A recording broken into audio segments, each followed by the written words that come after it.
नमस्कार दोस्तों, welcome to शौरत एजुकेशन यूट्यूब चैनल। आज हमारा टॉपिक है आसाम रीजन के अंदर एक मोटोक कम्युनिटी है। मोटोक कम्युनिटी क्या प्रोटेस्ट कर रही है उधर बहुत ज़्यादा बड़े लेवल पर। उनकी जो कुछ मांगे हैं वो चाहते हैं कि उनको क्या है एक एसटी स्टेटस मिल सके और कॉन्स्टिट्यूशन के जो 6th शेड्यूल है उसके अंदर उनको क्या है जगह मिल सके। तो इसी तरीके से इनकी मांगे हैं और उसी के बेसिस पे प्रोटेस्ट चल रहा है। इसी के बारे में आज हम डिटेल एनालिसिस करने वाले हैं, तो बने रहिए मेरे साथ। शुरू करते हैं। सबसे पहले हम मोटोक कम्युनिटी के बारे में जानते हैं कि ये कहाँ पर रहती है। तो ये हमारा जो मैप है इसके अंदर आप देख पा रहे होंगे, आसाम रीजन का मैप है जो ग्रीन कलर में दिख रहा है। इसमें क्या है टॉप जो अरुणाचल के पास बॉर्डर में ये मोटोक कम्युनिटी रहती है। तो इसी की जो डिमांड्स हैं इसी के बारे में है और मोटोक कम्युनिटी के बारे में और भी डिटेल्स जानते हैं।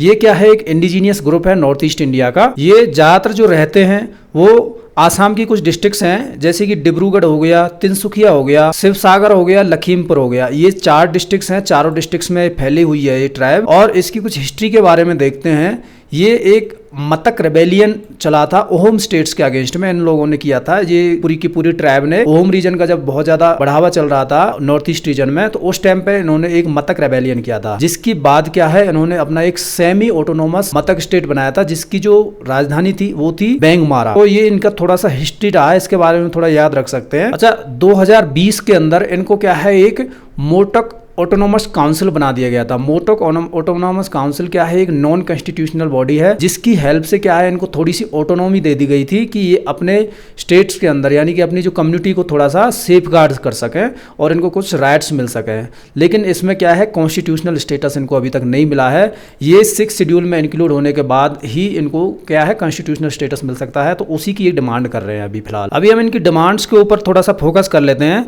तो इनकी 2 डिमांड है। सबसे पहले तो ये एसटी स्टेटस मांगते हैं कम्युनिटी के लिए जिससे कि इनको बेनिफिट्स मिल सके एसटी के शेड्यूल ट्राइब्स के। और दूसरा ये मांग रहे हैं कि इनको क्या ऑटोनोमस काउंसिल्स बनाने की अनुमति दी जाए जिससे कि क्या है कॉन्स्टिट्यूशनल स्टेटस मिल जाएगा इनको और 6th शेड्यूल में इनको जगह मिल जाएगी। उसके बाद ही क्या है ऑटोनोमस काउंसिल्स बना सकते हैं। तो ये 2 इनकी मांगे हैं, एक एसटी स्टेटस और दूसरा है 6th शेड्यूल में इंक्लूजन। तो अभी ये जो शेड्यूल ट्राइब स्टेटस ये क्यों चाहते हैं, इसकी क्या वजह है? तो सबसे पहले तो इनका क्या है कॉन्स्टिट्यूशनल रिकॉग्निशन हो जाएगा अंडर आर्टिकल 342 एंड 366(25). ये जो आर्टिकल्स के नाम है बहुत ज्यादा इंपोर्टेंट है कि अगर कोई भी कम्युनिटी शेड्यूल ट्राइब्स में आती है तो कौन से आर्टिकल्स इन्वॉल्व होते हैं। तो आर्टिकल 342 एंड आर्टिकल 366(25). अच्छा, शेड्यूल ट्राइब्स में आने के बाद क्या क्या बेनिफिट्स होते हैं कम्युनिटी को उसको भी हम देख लेते हैं। सबसे पहले तो क्या है कि रिजर्वेशन मिल जाएगा इनको जॉब्स के अंदर, एजुकेशन के अंदर, ठीक है, लेजिस्लेचर के अंदर, वेलफेयर स्कीम्स मिल जाएंगी बहुत सारी जो शेड्यूल ट्राइब्स के लिए ही स्पेशली आती हैं। Protection of lands and culture, इस तरीके की जो प्रोटेक्शन मिल जाएगी इनके जो लैंड्स एंड कल्चर से रिलेटेड।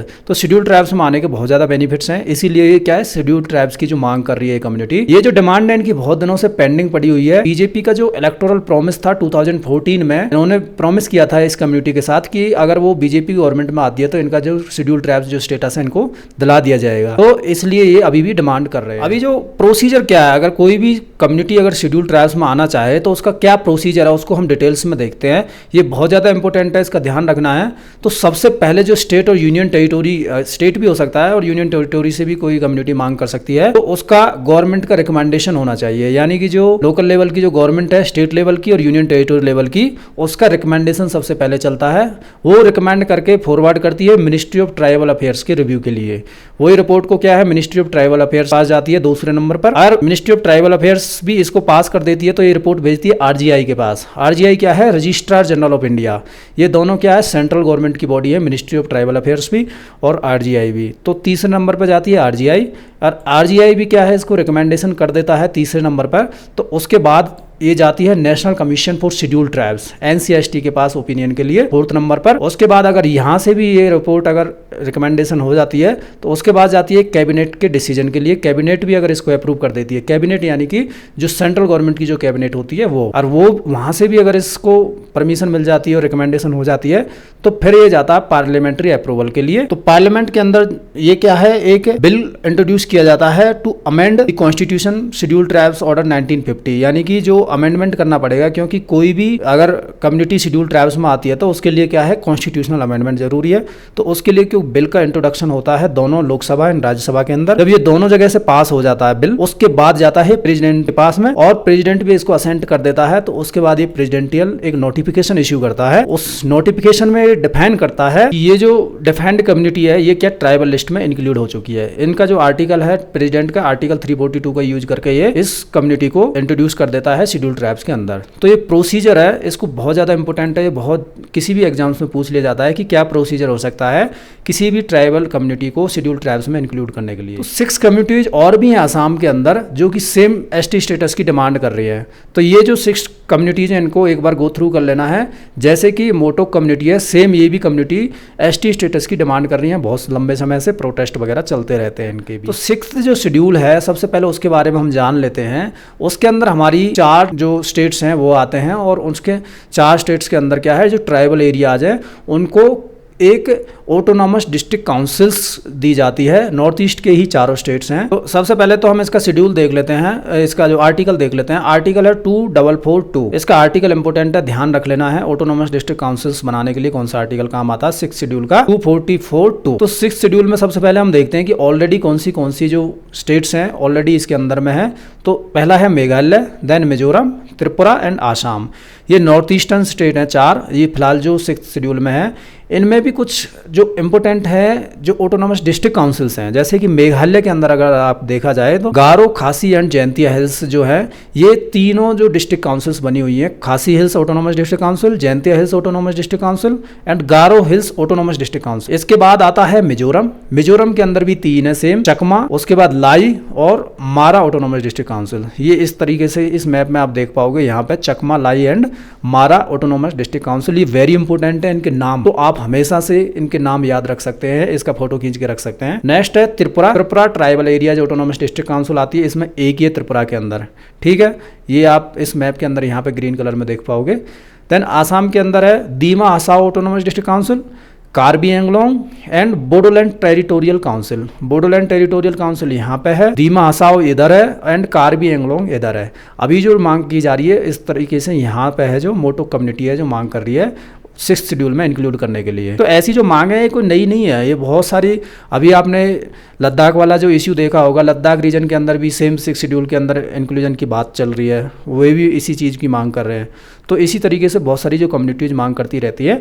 तो फिलहाल के लिए लेकिन ये है, उसके बाद अगर कोई इंक्लूड होती है तो आप उसको भी याद रख सकते हो। तो 6 शेड्यूल के बारे में हम थोड़ा सा जान लेते हैं। सबसे पहले तो एप्लीकेबिलिटी, कौन कौन इसमें 6 शेड्यूल में इंक्लूड हो सकता है। तो ये है tribal areas in the 4 north eastern states of India. जो फिलहाल है वो इसमें से कोई भी क्या ट्राइबल एरियाज के लिए ही मेनली 6 शेड्यूल में इंक्लूजन होता है।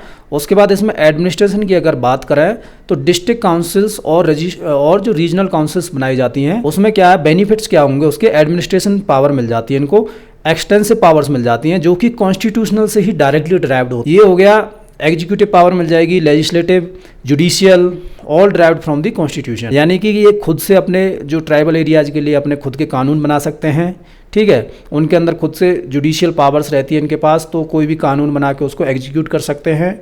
और उसके बाद कोई भी पैसा वगैरह अगर कहीं से कलेक्ट करना हो, टैक्सेस वगैरह, तो वो भी ये कर सकते हैं। एम्फेसाइजेज की बात करें तो इससे क्या होगा, जो सेल्फ गवर्नेंस है उनको बहुत ज़्यादा बढ़ावा मिलता है।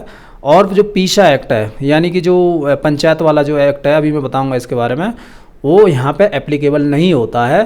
तो इनके अंदर खुद से इतनी पावर होती है कि इनकी इसकी ज़रूरत नहीं पड़ती है। तो ये पीसा एक्ट है, provisions of Panchayat extension into the scheduled areas act 1996, ये 5th शेड्यूल में लागू होता है, 6th शेड्यूल में लागू नहीं होता है। तो एक और इम्पोर्टेंट फैक्ट है, वो है लोकर कमेटी। ये 1965 में बनी थी, ये इंपॉर्टेंट है, इसको हमेशा याद रखना है। लोकर कमेटी किससे एसोसिएटेड है, ये शेड्यूल्ड ट्राइब्स के इंक्लूजन से रिलेटेड है। इसमें इन्होंने बताया था कि 5 क्राइटेरिया होने चाहिए किसी भी कम्युनिटी को अगर शेड्यूल ट्राइब्स में इंक्लूड करना है। तो वो है प्रिमिटिव ट्रेट्स होना चाहिए, कल्चर होना चाहिए, आइसोलेशन होना चाहिए, यानी कि वो थोड़ा अलग थलग कम्युनिटी होनी चाहिए।